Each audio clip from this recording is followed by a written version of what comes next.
It's the end of January, the year has officially started, and in today's video I'm gonna walk you through my journals and sketchbooks lineup to make it happen in 2026, including a traveler's notebook reset and refill, new additions and styles, super satisfying unboxings, and a few tips and tricks to make this our most creative year yet.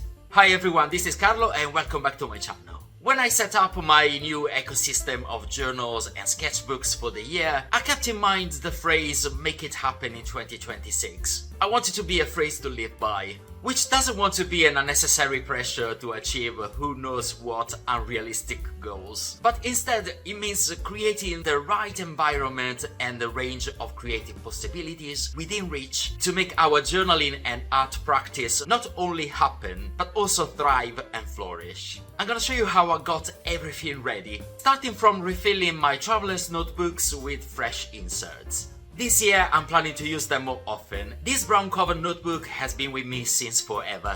I've used it almost exclusively for travel journaling and it currently contains so many of my trips, most of them documented in my videos, so if that's something that catches your eyes while I flip through it, feel free to browse my travel journaling playlist.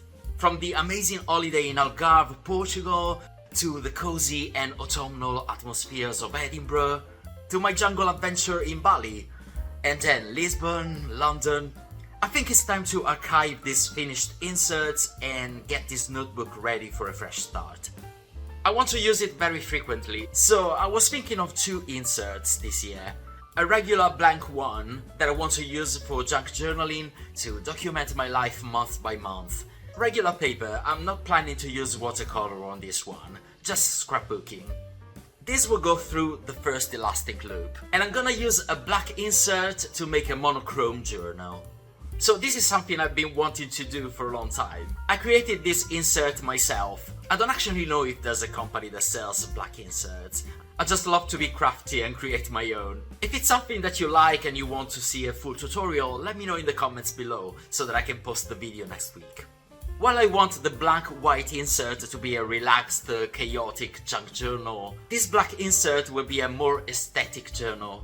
I want to keep it monochromatic, black and white, write it with a Uniball Signal gel pen, and dedicate it to anything that will fit the aesthetic. From black and white photography to vintage cinema to minimalist atmospheres. It's not gonna be an everyday journal, but an occasional one, where I create spreads every time the inspiration fits it. Like this journaling session about a beautiful Lee Miller exhibition that I've seen at the Tate Britain Gallery. Now, my first traveler's notebook has been set up and repurposed for 2026. I love how scratched and worn the cover is. So yes, definitely it will be my main journal for this year. Time to address this gorgeous bluey-green one that currently contains my reading scrapbooking journal where I make collages and write quotes and paragraphs from the books I read. This insert is not finished yet, so it's gonna stay and I'm gonna continue it. And I want to also include a concertina refill that I want to fill in when I travel or when I have a particular event to document. I have a regular paper one and a watercolor paper one that I created myself. I like both, but because I don't have any travels lined up yet for this year, I'm gonna use the regular paper one, and I can always switch them around if I need to use watercolor.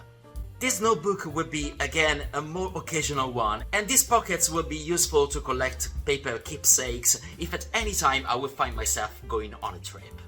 This little one is so cute. It's a passport size that currently hosts my last summer, the travel journal I made of a fantastic holiday in Tenerife. Another beautiful collection of travel memories that I'm gonna archive, and I'm ready to set this up for this year.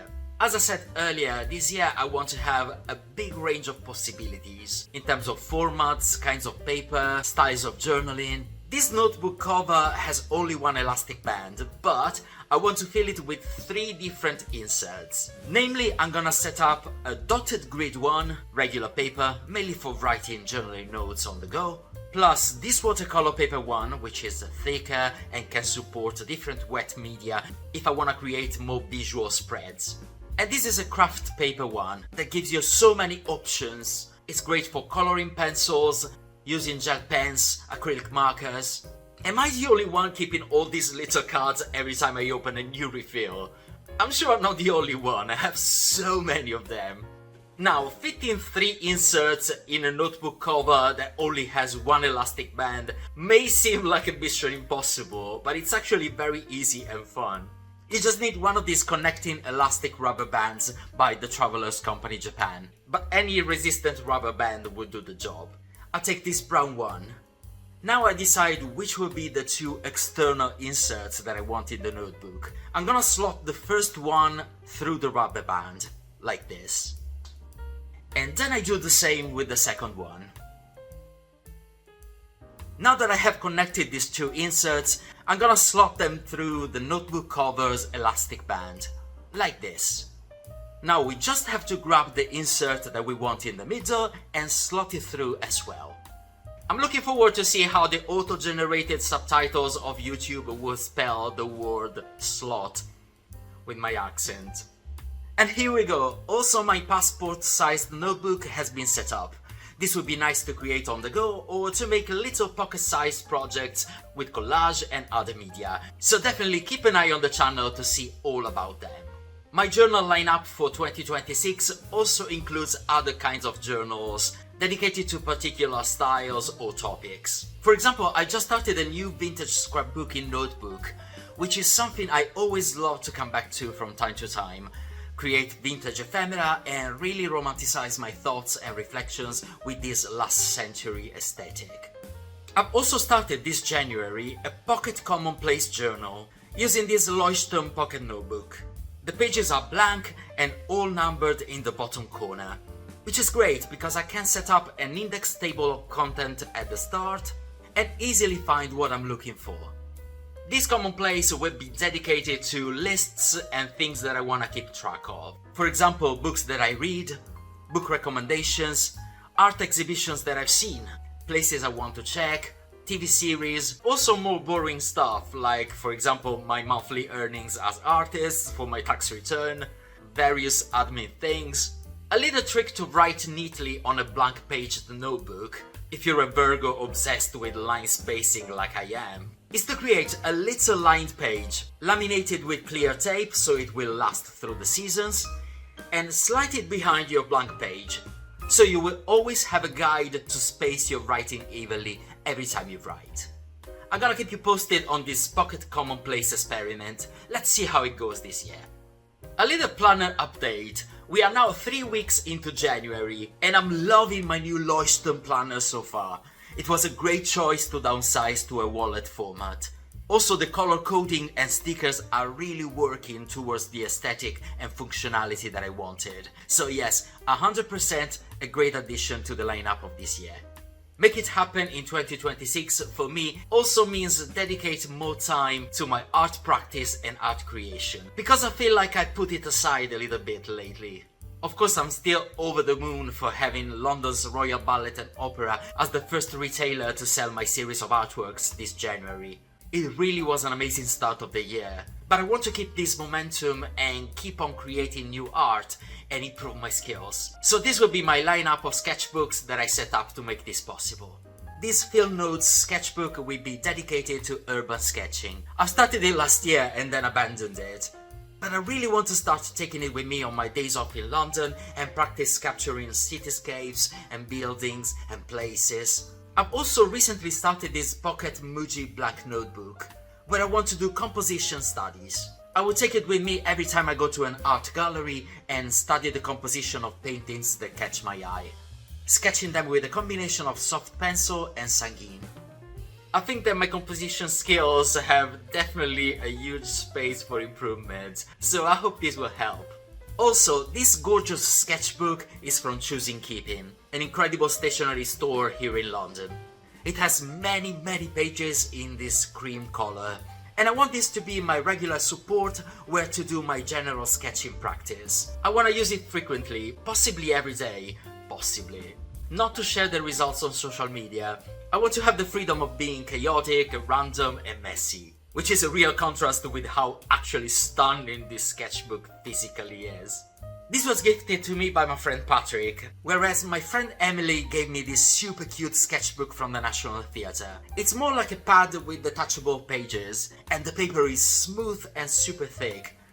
And I want to use it purposely for sketching with oil pastels, which is another technique that I want to improve this year. Lastly, in this sketchbook lineup, I present you this super sexy square sketchbook from Stillman & Byrne.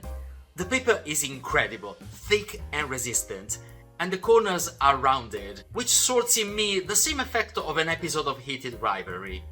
I wanna use this sketchbook to study and practice with gouache. Yes, because thanks to your lovely support and donations on my Buy Me a Coffee page, I was able to buy this lovely set of Himi Gouache paint, with this aqua green case that looks nothing short than amazing. So I wanted to thank all of you unboxing it in front of your very eyes.